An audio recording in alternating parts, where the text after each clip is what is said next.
Selamat malam Kak, perkenalkan nama saya Fiani dari Universitas Desi. Di sini saya mau minta waktu Kakak sebentar, boleh? Boleh Kak. Oke, saya di sini mau mewawancarai Kakak untuk memenuhi tugas TBL saya mata kuliah karakter building. Pertama-tama saya mau tanya, nama kakaknya siapa? Ratna Kak. Oh, Karatna. Karatna tinggalnya di mana? Di Cengkareng. Cengkareng, di mananya? Di Kapuk.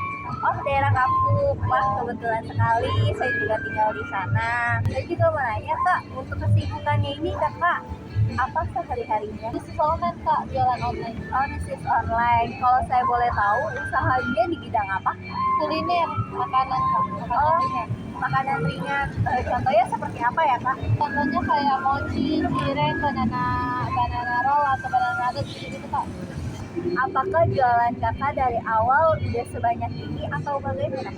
Pertama sih saya lagi gedein cireng dulu ya Kak ya. Terus aku fokus ke cireng, terus lagi boomingnya pisang, banana nugget gitu kan. Jadi ke banana nugget gitu, kayak sekarang lagi booming mochi, aku bikin mochi gitu. Berarti kakaknya mengikuti tren. Iya betul sekali. Bagus sekali tuh berpengusaha. Kira-kira ini kakak udah menjalankan bisnis ini berapa lama ya Kak? Kalau dari awal itu sekitar dari 2019 ya Kak. Cuman pas itu saya pernah kerja juga sih, kerja di pabrik atau kerja di online store gitu kan. Terus pas udah kayak bosen gitu kerja di orang, ya udah akhirnya aku benar-benar fokus di bisnis aku sendiri.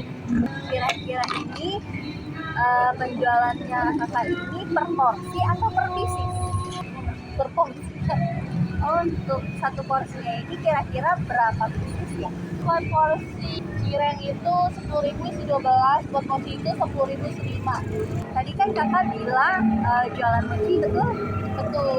Kira-kira ada varian apa aja yang kakak keluarin dan apa saja variannya? Banyak sih Kak, kayak strawberry, Milo, kayak full coklat, double coklat, atau anggur, kayak gitu-gitu Kak. Setahu saya ya, kalau makanan itu pasti ada yang best seller, betul? Betul. Kalau di kakaknya ini yang paling best sellernya ini apa ya? Paling best seller itu kayak smoothie strawberry kan, dia kan asam manis ya, soalnya kan ada coklatnya juga, sama full coklat, Oreo, gitu itu best seller sih. Kira-kira untuk bukanya ini dari jam berapa sampai jam berapa ya Kak? Selesai itu sekitaran jam 1 atau jam 2. Nanti kan aku jualan juga code ya kan, code juga itu sekitar selesai jam 7 malam. Oh, berarti kakak ini menerima orderan terus mengantarnya ya? Ya betul. Nah, untuk mengantarnya ini kira-kira kena ongkir atau gimana ya? Free ongkir sih Kak, soalnya wilayah Kapuk juga, wilayah Cengkareng sini free ongkir. Maaf nih jika saya lancang. Saya ingin tahu kira-kira pendapatan kakak sebulan itu berapa? Sebulan aku nggak ada sebulanan sih Kak, adanya harian. Kalau sehari itu sekitar kotor aja 200 kotor. Kalau bersih-bersih paling 100 atau 50, tergantung apa ya Kak, tergantung modalnya sih yang dipakai berapa. Tergantung modal sama pesanan orang Iya ya. betul Kak. Kakak di sini punya reseller? Punya Kak, kita juga lagi main reseller juga sih Kak, 7 orang. Oh, 7 orang. Kira-kira resellernya itu di mana aja ya? Sekitaran nyebar sih Kak, ada yang di Kapuk, ada yang di Tegal Alur, kayak gitu-gitu, Telukong juga ada, sekitar Kalideres juga ada. Oh, berarti banyak ya Kak ya? Iya lumayan Kak. Ini sih saya mau tahu kira-kira apa sih yang membuat kakak ini terdorong untuk menjadi membuka bisnis ini pada awalnya? Karena udah bosan kerja sama orang, terus punya modal, ya nyoba-nyoba sih Kak awalnya. Lama-lama lebih enakan kerja sendiri, soalnya kalau kerja sama orang tuh kan capek, atau capek sih emang relatif ya. Maksudnya kayak kita sakit, kita harus paksa kerja. Kalau kita jualan, mau kita sakit ya udah kita libur gitu Kak. Berarti di sini tuh kakak karena bosen kerja. Nah, untuk selama jualan ini pernah nggak sih kakak mengalami kerugian? Kerugian tuh pasti ada lah, soalnya kan kita juga kan kadang-kadang tuh kayak salah tepung atau tepungnya jelek atau apa, itu pasti ada kata-kata salah sih Kak. selama ini kakak punya keluh kesahnya itu seperti apa aja? Contoh kayak ada problem apa gitu? Kayak problem itu kayak orang sabotase seenak jidat sih setahu saya ya. Soalnya contohnya gini, mereka beli jualan aku, dia pura-pura mau jadi reseller aku, tapi ternyata dia jualan sendiri gitu kak, jualan sendiri terus kayak jualan sendiri terus kayak apa ya, ya makanannya kayak disabotase pakai tes aku dari aku gitu. Ternyata itu barang itu dari dia gitu, terus dia kena komplain atau apa, dia nggak mau tanggung jawab, orang itu yang beli di dia komplainnya di aku, jadi aku nggak tahu menau suruh ganti rugi terus tanggung jawab, aku juga nggak mau.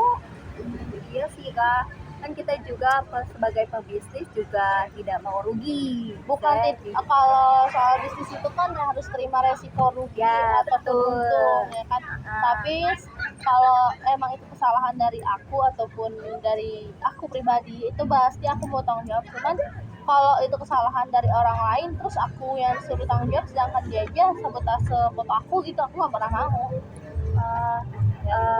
Kalau misalkan untuk problem dari reseller, apakah pernah mengalami?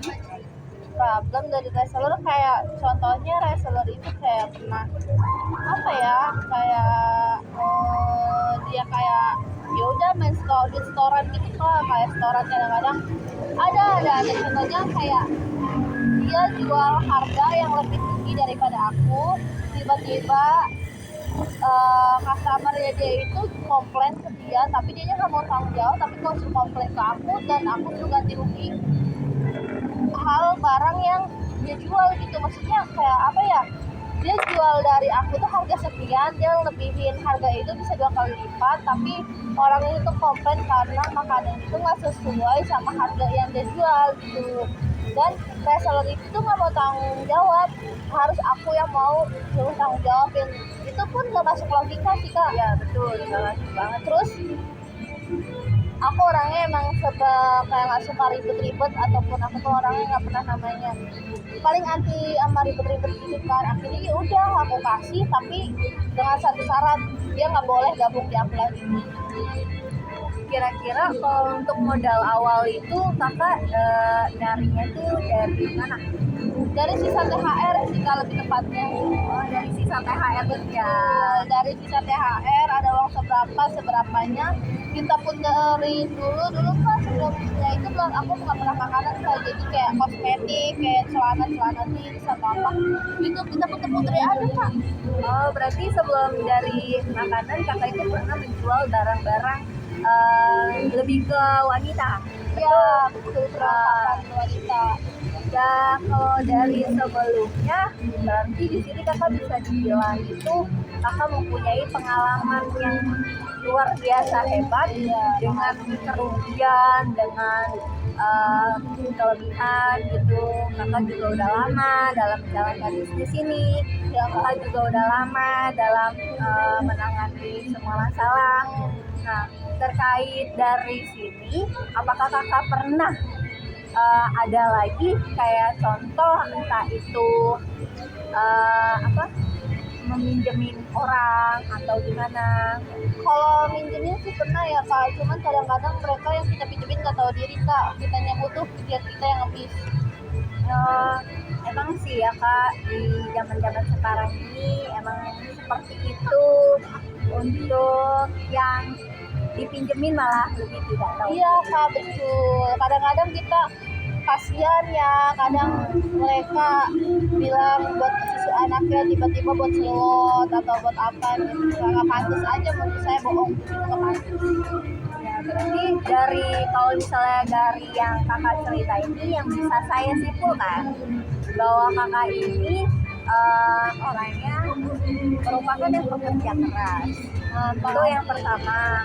Yang kedua, kakak ini orang yang murah hati. Ya makasih kak. Yang ketiga, kakak ini nggak suka orang lain berbohong. Nah betul. Untuk yang keempat dan yang terakhir, kakak ini orangnya sering ngasih belas kasihan. Ya seperti itu kurang lebih yang saya nilai. Iya, Kak. Terima kasih Kak atas waktu dan tempatnya. Selamat malam. Malam.